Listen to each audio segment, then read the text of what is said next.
we'll get ready to play a team like that comes in here that will be ready to play. I don't think they played today, so they had the extra day off. An Oral Roberts team that's very, very good.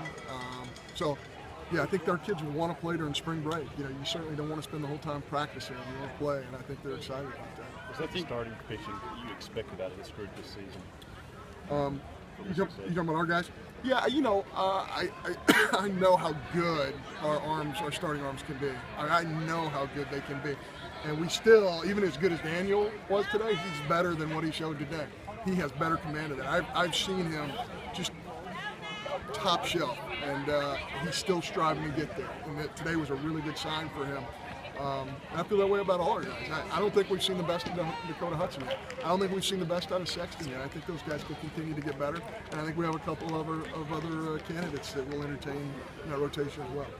Do you think there was a little something extra from that group, knowing the challenge that they had ahead of them with the opposing starting pitchers? Do you think there was something extra from them? Well, I mean, you look at their numbers; they're scary. There's no question. I mean, they're striking almost 2 guys out an inning before they got here, and you can just tell. You can tell those guys are power off. We faced one guy who's probably going to be a first rounder. We faced another guy who was a first rounder out of high school.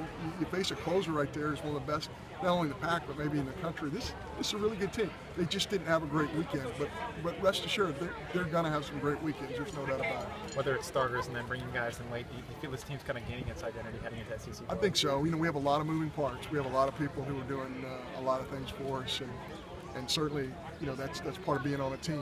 When your name is called, you have to be ready for that opportunity, and I feel like our kids are. And part of that is being older, with some older guys, but even some of our younger guys have been thrust into it, our freshmen, and they've done a great job as well.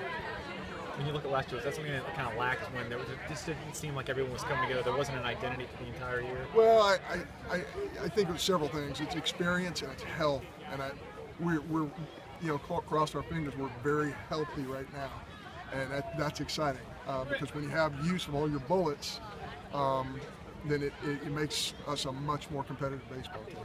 Regardless of any of Oregon's struggles, you also put up a lot of runs this weekend. How promising is that for you and your guys? Yeah, I mean, run scoring is really important. Your kids have to have confidence and believe that you can score in this ballpark. And this is not an easy ballpark to score in, so yeah, really pleased with that. And I think the other thing about our club is we have different people contributing daily. And I feel bad for an Eli Marrero. I think Eli took 3 big-time swings today, almost hits the ball out of the ballpark. It's a rocket to the shortstop. Doesn't have anything to show for it. I think Lowe has really hit so many balls really hard. He's got bases loaded there with 1 out. Just crushes a ball right at the third baseman. So we feel like we left some stuff on the table today, but I think we had a pretty good approach for the most part. You talked about your team being focused before that California trip during the week. Do you kind of see the same thing this week with impending Yeah, very weekend? much a workmanlike attitude, which is exactly what we want out of these kids. And it comes a lot from the top. And I don't mean the top me. I'm talking about our older players. Because those kids spend a lot of time together in that dugout, in that locker room, and in their apartments and dorm rooms. And you need maturity at the top. You need maturity from your older guys. And I think we have tremendous leadership. Nice job.